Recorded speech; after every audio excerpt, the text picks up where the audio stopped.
Like Mikey Madison is probably the other Right. real challenger who's got any chance of winning. If she And I know comes that's a in, personal favorite for you. very much so, very much so. I Yeah. mean, I would be delighted if Demi Moore wins, but Mhm. I'm rooting for Mikey Madison, and I.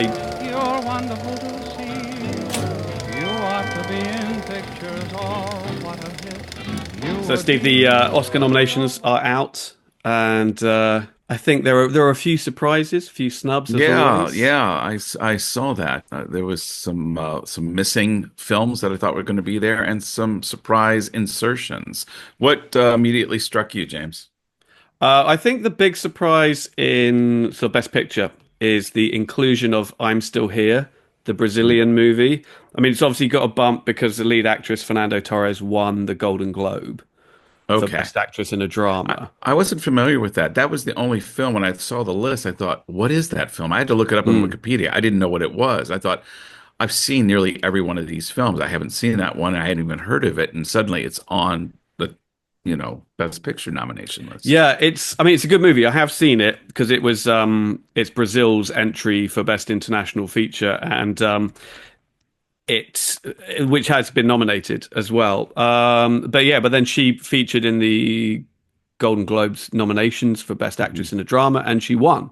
You know, she beat out some pretty sort of big names and so I think that all but guaranteed that she was going to get a nomination. So I think it Mhm. was almost expected that she was going to get the nomination and that the film was going to get Best International Film nomination. Right, right. But to see it get Best Picture, that is a surprise. That's Mhm. really quite a shock, and it's probably muscled out a couple of well, it's obviously muscled out something, but the films I was expecting to see in Best Picture that weren't there were probably A Real Pain Mhm. and Sing Sing. Those two, I thought, Right. well, they're all but guaranteed a Best Picture nomination, and neither of them did as a result. I mean, I suppose the only interesting thing about Fernanda Torres is that she is now kind of following in the footsteps of her mother. Her mother Mhm. is a Fernanda Montenegro, who back in the 90s got an Oscar nomination for a Brazilian film she did called Central Station, which I Oh, remember. I remember when that came yeah. out, and I did I see it. remember that. Yeah.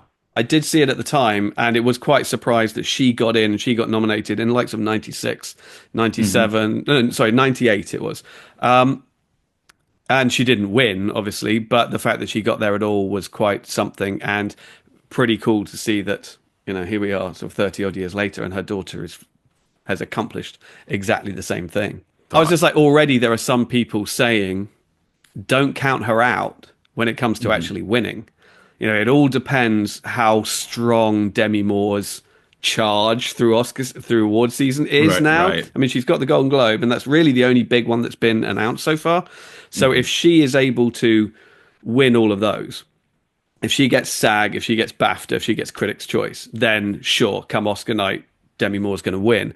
But if anybody, like Mikey Madison, is probably the other Right. real challenger who's got any chance of winning. If she And I know comes that's a in, personal favorite for you. very much so, very much so. I Yeah. mean, I would be delighted if Demi Moore wins, but Hmm.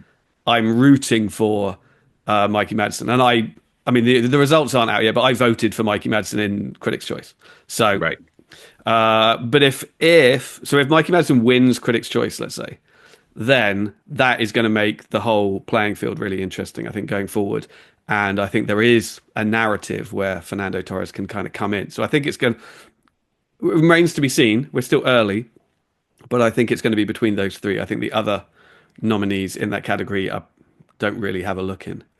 But Well, I wanted to ask you, what do you think yeah. has changed in the voting demographic of the Academy that this Mm. Brazilian film figures into the top 10? Because I can't remember the last time I looked at a list of Oscar nominations for Best Picture, and maybe I hadn't seen the movie yet, but I was familiar with it.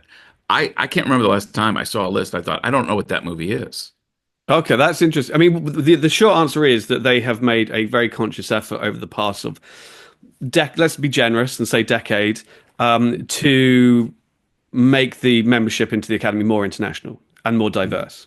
And I think you've seen an immediate impact. And where you have seen it is in the number of international films that do get nominated in major Right. categories, particularly Best Picture. I mean, obviously Parasite won in 2019, but already you are starting to see, look at the years, let's say, since that. You've seen Drive My Car get nominated. That's the first Japanese movie ever to get a Best Picture nomination. Anatomy of a Fall got nominated. Right. You've seen what was his name, Thomas Vinterberg, get a Best Director nomination for Another Round. You know, that Danish Right. movie he did. Right. Yeah. So you're starting to just see a little bit more. All Quiet on the Western Front did so well, you know, a year or Yeah. two ago. And this year we have also Emilla Perez, which is a Spanish language film. Exactly, a Spanish language film directed by a Frenchman. You know, and so I think that it's as simple as that. I think it's just that the voting body has become more diverse and more international, and so they are seeing and appreciating and making and working with you know, more international filmmakers, and so there are just more international films on their radar. The what's the word I'm looking for? Eligibility of the films hasn't changed. They still have to have been released, albeit in a token manner, in the US. So Right. that hasn't changed. But the people looking at the list of eligible titles has changed completely. And as we know, people in the Academy vote for their friends. Yeah. You know, Yeah. they do, and with an increased diverse membership, that spreads the love to even more filmmakers and films from four corners of the world, and Yeah. that's why you're seeing it, and that's why you're seeing people like Michelle Yeoh win Best Actress and things like that. You know, Well, it makes me it think, has had a though, big impact. without seeing a real pain there, I really thought the Jesse Eisenberg film, I really enjoyed it. It made one of my top 10 films of the year.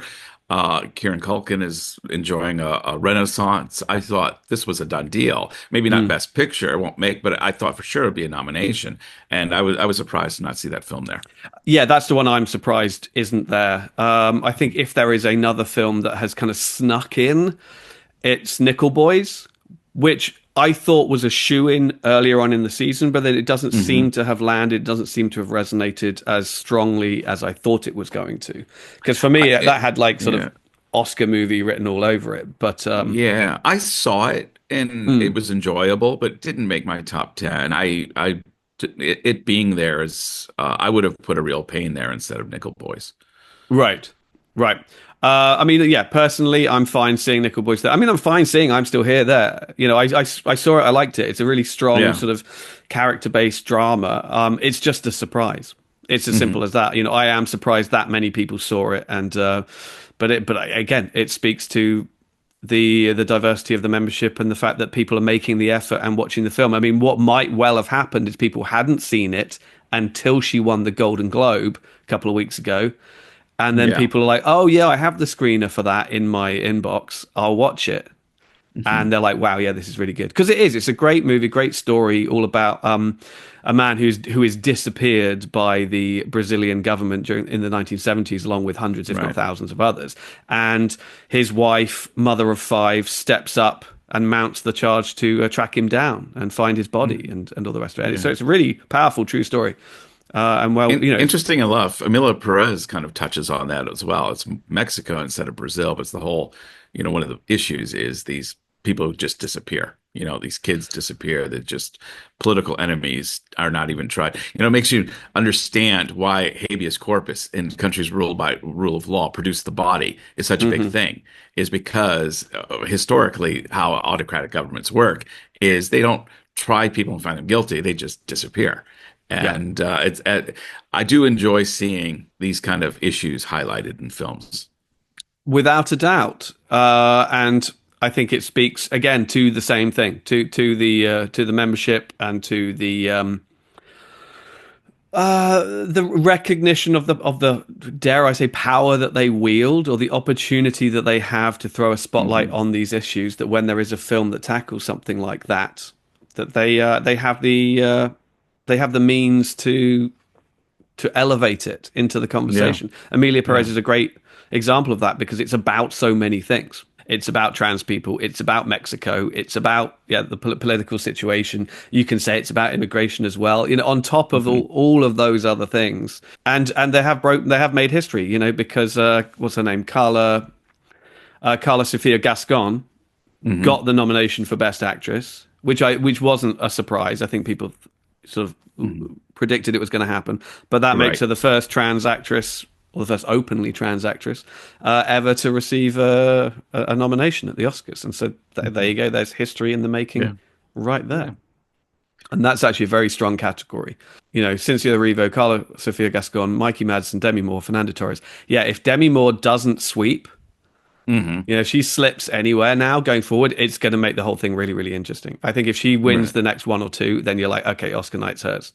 It's going But to be, yeah, it does feel like I totally agree. I think they want to give it to Demi, but an indicator will be some of these precursor award shows. yeah, I mean, I think it's fantastic how well The Substance has done because that Hmm. was always the asterisk next to her even getting the nomination. It was like Yeah. historically, the Academy ignores genre films and especially horror movies.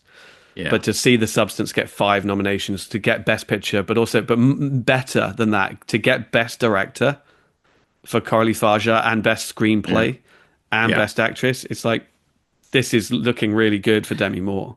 And when you mentioned Substance being a horror movie, my immediate thought is the scariest thing in that film is Dennis Quaid eating shrimp. But Yeah, right. Which is yeah, arguably true. Yeah.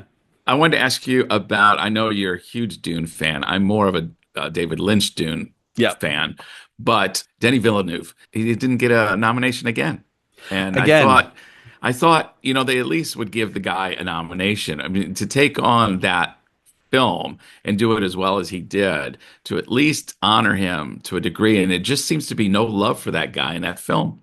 yeah, it's a surprise. He was the notable snub last time out for part one. I Yeah, think it got 10 nominations and did not get a Best Director nomination. So there was an opportunity here to right that wrong, but they almost went the other way. I thought Demi, I thought Dune Part Two fared far worse than I was expecting it to. I yeah, thought it was all but guaranteed a nomination for the costume design. I thought it had a good shot at getting an adapted screenplay nomination, maybe even makeup and score. It didn't get any of those. I thought it was yeah. probably going to end up with about sort of 8, 9 nominations again, and it got I think 5 or 6. I've got it as 5. So it got picture, it got visual effects, and then I think sound and production design. All the ones that it That deserved. you would give, yeah. But I thought it would have sort of swept through the technical categories, but it didn't. And it's bizarre because it seems to be that Emilla Perez has been just nominated in every category for which it was eligible, which is a surprise. I know people like that movie, and it did Yeah. very well at the Globes. But come on, in some of those categories like cinematography and I think Yeah. costumes, and it's like Well, really. I almost wonder though, and I enjoyed Emilio Perez. I thought it was a delightful film, but I'm almost wondering if the politics we're seeing in a Trump era, this is Hollywood's response to just giving it a little more love than maybe because of the issues it tackles. We can't vote here again, but we can vote here, and I'm wondering if that figures in at all. Well, I wonder to what degree even like Trump himself recognizes Amelia Perez as, a vote for Amelia Perez being a vote against him. I, You I know, don't know if he recognizes it. I'm just mm, thinking about the Academy of Voter who's really upset with this situation and maybe transgendered folk hmm coming under fire by Trump. This is a way, and I'm not saying it is, it just has me curious whether that mm. would influence the voter. My guess was to a small degree that would be a factor. Yeah, I mean, and it quite possibly is. I mean, I think what's been interesting is how polarizing the film has been for the transgender community. It seems to Oh, have interesting. it seems to have upset as many, if not more, transgender people as it has delighted them.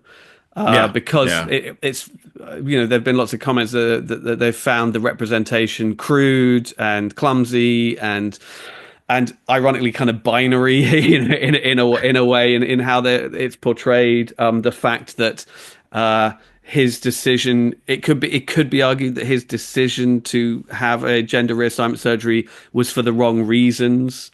That it was motivated as a means to disappear rather than because that was, how he truly felt that he was, or she was, should I say. So it's been kind of interesting, and I think it's angered a lot of particularly younger trans people. But I'm not sure that the things that they're getting angry about are really justified. I think actually the film handles those subjects quite tactfully and quite well. Yes, there is a song literally about gender reassignment that involves some very sort of clunky lyrics, but that's all musicals. All musicals. Yeah. Are clunky. Involve lots of Yeah. the lyrics are pretty clunky at times, and so people were very quick to sort of grab one line of dialogue and take it out of context and go, see how stupid this movie is and how it's like, well, pump the brakes. Well, I mean, we particularly young people, we live in a world of viral responses. I mean, Yes. nobody's interested in a nuanced, discussion. They want a radical pull something out of the air, and this is the world we're living in, which is why instead of having 10,000 views of this video, we'll have 200 because we're nuanced and mature. We are old men. True. All right, let's move on. Yeah. Because I was going to say, if there is a motivation to vote for something that is a vote against Trump, that's why Sebastian Stan has got in there for his performance as Donald Trump in a movie about Donald Trump that we all know Donald Trump hates. Yes, I have to see this film. I haven't seen it yet. Oh, okay, yeah. I mean, I think it's a really interesting movie and it's a great performance. I remember seeing your review on it. I think when you were talking to Phil about it, and I thought I really need to see this movie. I didn't get a chance to see it when it was showing here, but I'll make a point maybe this week. Yeah, no, it's well worth it. Trump hates it because it's obviously an incredibly unflattering portrayal of Trump. I think a lot of people all the more reason for me to watch it. All the more reason. Yeah. And I think a lot of people have actually avoided it, or because they're like, oh, I don't want to spend 2 hours in the company of Donald Trump, even if it's a performance. But I urge people, if that is how they're feeling about it, to check it out because it is really good and it really takes him down and in quite sort of amusing ways, and the performance is just fantastic. You do forget it's Sebastian Stan almost immediately, and you do just see sort of a younger Donald Trump there, and it's a really great portrayal of sort of scummy, crummy New York, like in the late 70s, early 80s. Jeremy Strong, who also got nominated, is really good as Roy Cohen, who is kind of like the mentor figure, because obviously the apprentice of the title is Trump himself. It's all about how he shaped his worldview and his business acumen and all of that kind of thing, and it's about his relationship with this horrible lawyer who kind of taught him about what it takes to succeed and stuff, and it's quite unpleasant, but and I think it's great, and I'm glad to see Sebastian Stan get the nomination, although the sad truth is I think it's at the expense of Daniel Craig, who I think had a chance. Well, yeah, I think he was you've mentioned that right before. Yeah, he was right on the cusp, I think, and it's not out. It's not definitely the year's best performance. He wouldn't have won, but it would have been an opportunity for him to get his first nomination, and it would have been deserved. Right. For the Luca Guadagnino movie Queer, and it would have been great to see him there. What is the? I was going to say, what is the? Where's the? I'm trying to think of the word, like the betting going for the best actor. Where do you see it? It's heading? Close, but I mean, at the moment, I think the smart money is on Adrian Brody actually to win his second Oscar for the Brutalist. He was amazing in that film. He really incredible. He really was. He actually shined more than the movie itself did. I mean, I really like the movie, I think he's fantastic in it. Yeah. I did as well. I don't think I liked it as much as I wanted to like it, but I did really like it. And I think that's why I'm saying his performance for me actually outshined even how I felt about the film. I was actually talking to the distributors about it last night because I was at another screening and it was the Universal team there, and they're going to be handling it, and because it's coming out first week of March. So it's coming out like the week after the Oscars, but they're going to start doing previews late Feb. But they're still working out how they're going to do the intermission. Intermission. I was just going to ask you, like, because I'm thinking I'm going to need a catheter if I'm going to watch this in a cinema. Right, because it's 3.5 hours long with the intermission, and they're going to do a 15-minute intermission. Which and the film needs the intermission. The film is structured to have the intermission. You know, it really is a film of two halves. I watched it on a screener, I have to say, and it just has an automatic like 1 minute countdown, doesn't it? So you can pause it and go. But there's a clock on the screen and it has like 1 minute.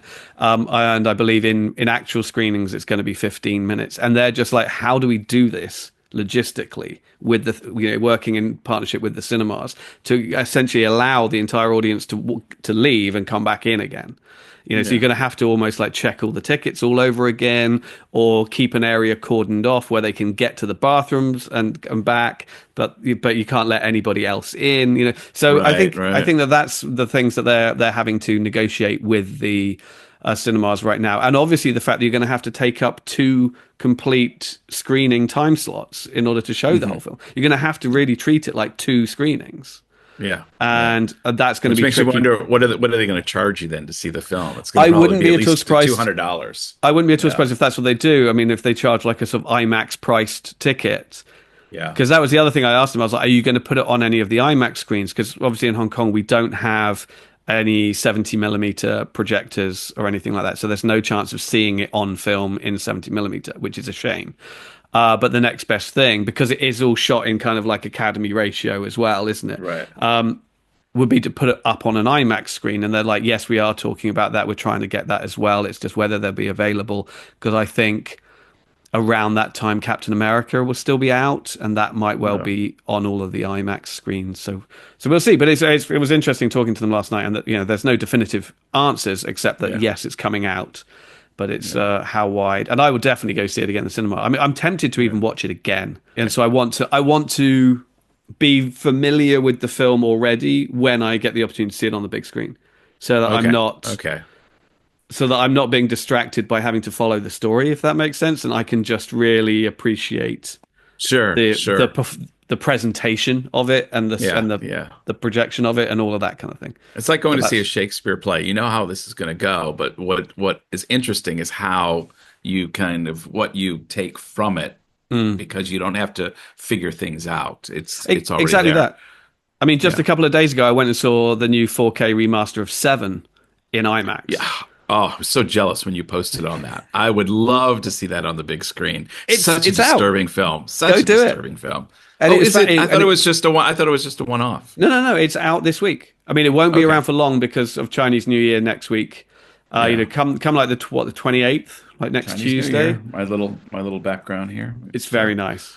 It's very nice. But come the 28th, all the Chinese New Year movies will start taking over all the screens. So it's probably this weekend is your only chance to go watch it. I was encouraged how well The Brutalist featured. It got 10 nominations. Yeah.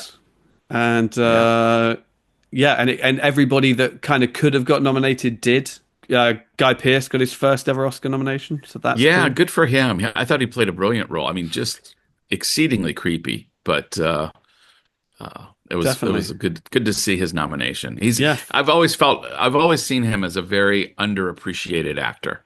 He's been a workhorse. He's been constantly there, since Memento and L.A. Confidential, and he's always had work, and you always see him, but you just never see him praised or getting these awards. So he probably won't win it, but I was delighted to see him nominated. Sure. I mean, I've been watching Guy Pearce since he was in the Australian soap opera Neighbours back in sort of the late 80s, early 90s, which for some reason is far more popular, or certainly was back then, far more popular in England than it was in Australia. Yeah. It's funny. All these UK friends of mine have all watched Neighbours, and and loads of people came up through that show. Pretty Jason much Donovan and Kylie Minogue, man. Yeah, there we go. Absolutely. Yeah. Craig McLachlan. But Guy Pearce is probably the biggest one now. What was his name? Jim Robinson. What was that actor's name? I can't remember. But there was an older guy who then became like the general in everything. Okay. I can't remember what his name was now, but I think he died actually recently. but yeah, Guy Pearce is in there, Felicity Jones is in there, obviously Adrian Brody is in there. I think Brady Corbet is favorite to win Best Director at this point. Hmm. Again, it remains to be seen. I think people are really going to appreciate the craft and the Hmm. ambition of what he set out to achieve Sure, with that sure. movie, and I think that he will be rewarded for that. Yeah, Whether it's got yeah. the legs to win Best Picture at this stage, I don't know. I think because it is so big and weighty and old-fashioned and uh, austere, it Hmm. won't resonate with people in the same way. You got to see what it's up against. It's up against No. things like Emilla Perez and Wicked and things like that. There's a Yeah, reason yeah. those movies have been nominated for Best Picture. People want the escapism. Even at this Yes, level, yeah. and so something like The Brutalist doesn't really give you that. No, no, but you know what I like? Just looking at the best director list, I Mm, haven't seen A Complete Unknown yet, but okay. everybody who's nominated in the best director, it is a very experimental is the wrong word, but they are unconventional films. The substance is unconventional. Emila Hmm. Perez is unconventional. Brutalist is unconventional. Anora is unconventional. These are very unconventional films. So it's nice to see, like, yeah, we get Wicked in the best picture nominated. People like Wicked. It's escapism. It's well done, but that's not a best director nomination. Yeah, it's interesting. You look and like the most conventional movie up for Best Director is A Complete Unknown. Yeah, I think that's the only real sort of studio movie. All the others are these sort of edgy little indies or yeah, even foreign language films, and that's great to see. That's yeah, when you get a yeah. year like that. I mean, that's fabulous, particularly when you look at the opportunity there was to nominate Wicked or to nominate Yeah. Dune Part Two, whether Hmm. you wanted them in there or not. Yeah, Those are big studio movies. yeah. Whereas all of those Best Director nominations, I mean, Complete Unknown is what it's even that's Searchlight, which yeah, it's Hmm. Fox, it's Disney, but it's it's a little thing on the side. Um, and in terms of Best Director, I mean, we've talked about Denis Villeneuve, but I think the real absence there is what's his name, Edward Berger. Is it the director of Conclave, who directed Oh, right. Yeah, yeah. All Quiet on the Western Front? I think Hmm. people were like, oh, okay, yeah, he's definitely going to get, and Conclave has obviously been very well received, and it's featuring in a lot of categories as well. It was my favorite film in 2024. Yeah. Yes, it was. Yes, it was. And Religion and politics, baby. Religion and politics. It's my sweet spot. It's that's the kind of film in a year like this, looking at the 10 Best Picture winners, when there is no like breakaway front runner. right. That's the kind of movie. It's a bit like Hmm.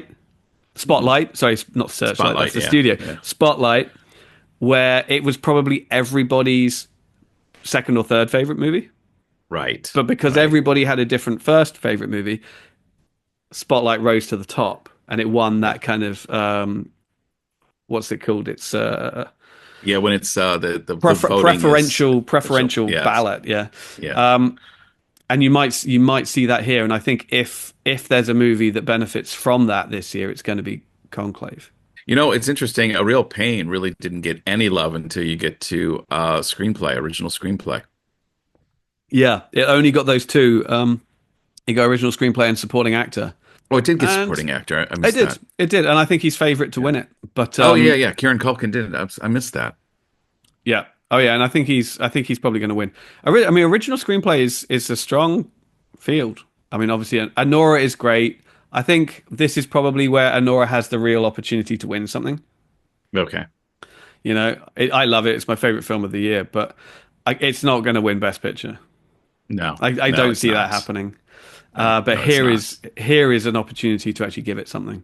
And so I would Yeah. be, and I would be actually kind of happy if any of those win. I like all of Mm. those movies, and the screenplay for all of them are Yeah.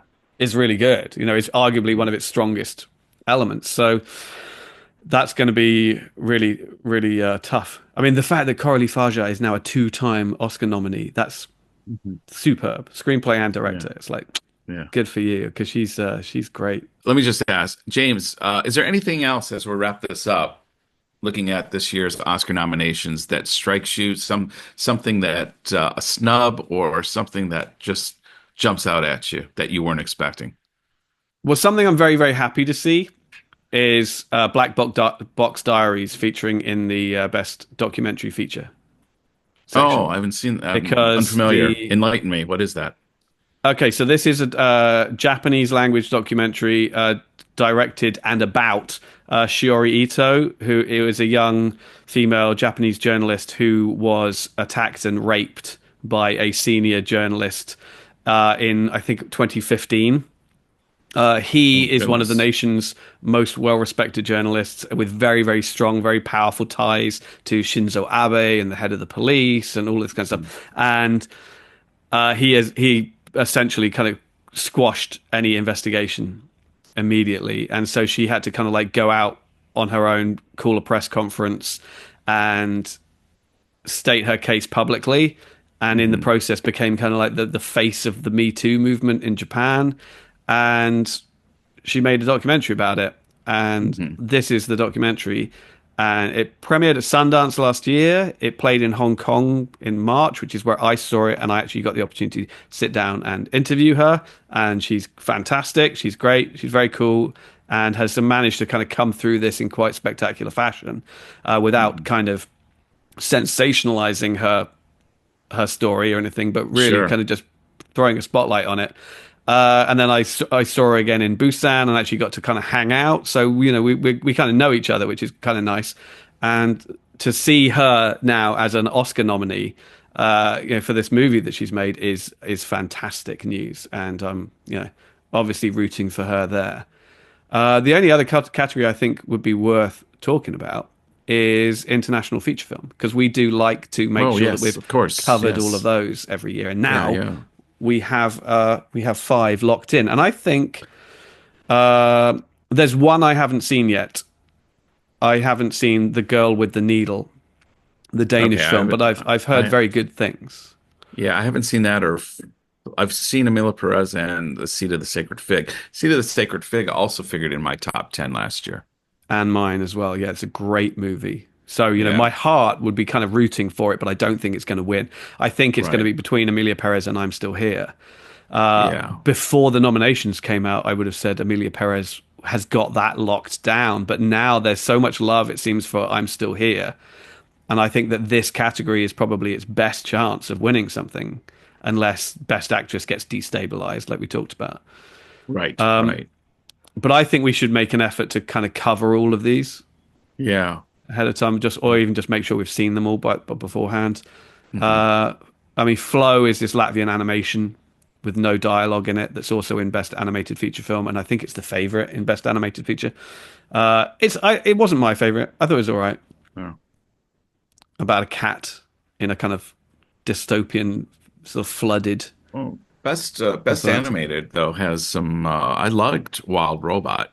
That was a good movie. That nearly made my top 10. I think it's my favorite. I don't think it's a especially strong year Hmm. for animated feature films.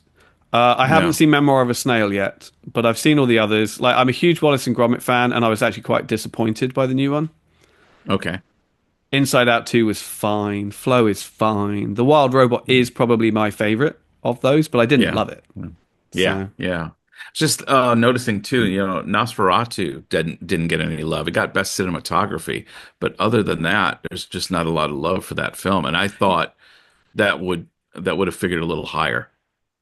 that's funny you say that, because I was expecting to see it get no love at all.